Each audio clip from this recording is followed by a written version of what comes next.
Boa noite, agora você acompanha o Conexão Porto Indústria. A presidência de 3 frentes parlamentares do agronegócio divulgou na semana passada um manifesto defendendo a elevação da mistura para 16% de biodiesel no diesel. O objetivo é diminuir a importação de combustíveis e reduzir a exposição cambial, principalmente por conta da guerra envolvendo Estados Unidos, Israel e Irã. A chamada Lei do Combustível do Futuro já previa, num cronograma inicial, a elevação para 16% em março deste ano, mas a formalização depende do aval do Conselho Nacional de Política Energética. A medida acabou sendo atrasada devido a preocupações com a inflação de alimentos. Para este economista, diante da crise, a decisão seria acertada. Essa medida ela é muito interessante, né? Isso é até algo que o Brasil devia investir muito mais já há algum tempo, né? Logicamente, o biocombustível, né, o biodiesel, ele é mais custoso a fabricação. Só que a nossa estrutura aqui no Brasil, ela está ociosa, né? O Brasil costuma utilizar cerca de 50% da estrutura de biodiesel que ele já possui. Né? E esse aumento de fato, nesse percentual de biodiesel no diesel, de uma forma geral, é para controlar de fato a volatilidade do preço. Como o Brasil ele importa cerca de 1/4 do diesel para utilização própria, a gente acaba estando vulnerável, né, a qualquer choque de demanda, qualquer aumento, né? Logicamente, esse valor ele acaba sendo controlado, né? Porque como eu falei, é só 1/4 de fato que a gente importa. Mas evitando essa oscilação e tendo muito mais previsibilidade, a gente aumentando a quantidade de biodiesel disponível no combustível, isso acaba de fato dando mais previsibilidade ao nosso, de fato, nessas oscilações de preço, né? A gente acaba protegendo de fato a nossa indústria nacional e de fato o consumidor, né? De qualquer choque, qualquer volatilidade com o preço do petróleo. E outra coisa que é muito boa, a gente consegue, de fato, dar uma alavancagem no agro, né? O biodiesel, ele não só tem um impacto direto, de fato, na parte energética, de combustível, mas toda a cadeia, né, de insumos que fazem, de fato, esse combustível acaba sendo favorecida, né? Então, o próprio alimento pode ficar mais barato por causa disso. Ainda segundo Tiago Veloso, esta seria uma das medidas que poderiam ser tomadas como alternativa para o Brasil enfrentar os problemas econômicos que o conflito no Oriente Médio irá gerar. A grande questão é que a gente tem que, de fato, ter mecanismos, né, no longo prazo e fazer uma reforma estruturante para que o Brasil comece a depender menos, né, de importação, né, de derivados do petróleo, né, que a gente importe menos diesel, menos gasolina, enfim, outros produtos derivados do petróleo, né. O conflito no Oriente Médio ele acaba influenciando muito pouco porque a gente não compra de lá, né. Então esse impacto, de fato, ele é mais na oscilação do preço da commodity, ou seja, como a gente compra de fato essa commodity e ela tem oscilação de mercado, natural do mercado, a gente pode comprar mais caro. Mas a própria Petrobras, ela consegue regular isso, né? A partir de 2023, a Petrobras ela mudou a política dela de repasse de preços. Antes, ela passava automaticamente, né, via paridade internacional. Hoje, a Petrobras ela tem uma lógica muito mais estratégica. Ela repassa aquilo que, de fato, que ela consegue, né? E caso ela consiga evitar, logicamente, ela vai fazer, né? Vai de fato tentar evitar passar esse repasse.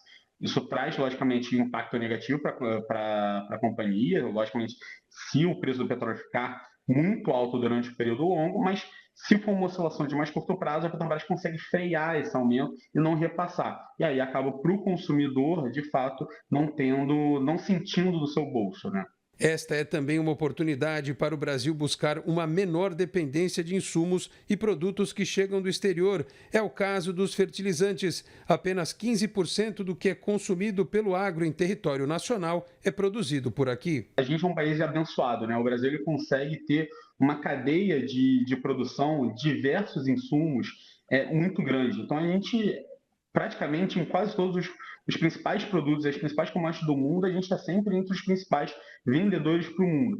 Obviamente, a gente precisa aumentar, né? E a gente precisa fazer, de fato, reformas estruturantes nesse sentido, para a gente perder essa dependência de outros países, né? O Brasil ele tem mecanismos para isso. Isso vai fazer o Brasil ganhar eficiência, basicamente. Para isso, demanda incentivos, demanda, de fato, um investimento. Então, não é do dia para a noite, não é a gente, quero aumentar minha produção de fertilizantes e de outros insumos que a gente costumeiramente compra mais, né? Ou seja, a gente importa mais do que exporta, mas o impacto disso no longo prazo ele é muito positivo. O Brasil é uma potência do agro e é isso que a gente tem que investir. O Brasil, e não existe, é uma falsa verdade, né, que o Brasil é um país pobre porque o Brasil é dependente do seu agro. Não, o Brasil não é mais pobre porque depende do seu agro. Pelo contrário, se a gente tem alguma competitividade, se a gente tem alguma relevância no cenário internacional, é muito por conta do nosso agro.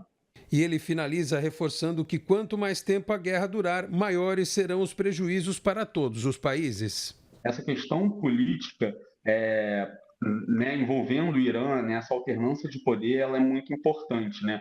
O Irã ele continua, né, com o mesmo segmento, né? Quem assumiu, né, após a morte do chefe de Estado anterior foi o filho dele. Né, e isso provavelmente não vai impactar nenhuma alternância de poder. Ou seja, isso vai manter cenário de conflito, de guerra, de beligerância geopolítica global muito vivo. Né? Então, o conflito ele vai demorar. O conflito demorando, de fato, a gente pode ter um caos, né, nessa questão de produção de petróleo global durante um período longo. E certamente as pessoas, né, não só o Brasil, mas o mundo todo, vai ser afetado com o aumento de inflação global.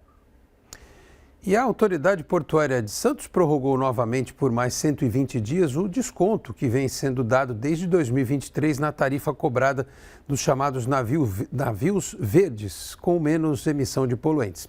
Os descontos são dados para embarcações com cadastro e pontuação score positivo no índice ambiental de navios da Organização Marítima Mundial e podem chegar a 15%. Elas são aplicadas ao uso das infraestruturas de acesso aquaviário cobradas por tonelagem de porte bruto da embarcação. Desde 2023, o desconto tarifário ofertado a navios e terminais que adotam práticas sustentáveis é superior a 40 milhões de reais. São receitas de que a APS abre mão para arrecadar e incentivar a adequação a exigências internacionais. É uma forma também de incentivar a vinda de novos navios, uma vez que a frota passa por renovação e incorporação novas embarcações sustentáveis. E confira agora a agenda desta semana do Instituto Brasileiro de Infraestrutura e da Frente Parlamentar de Portos e Aeroportos.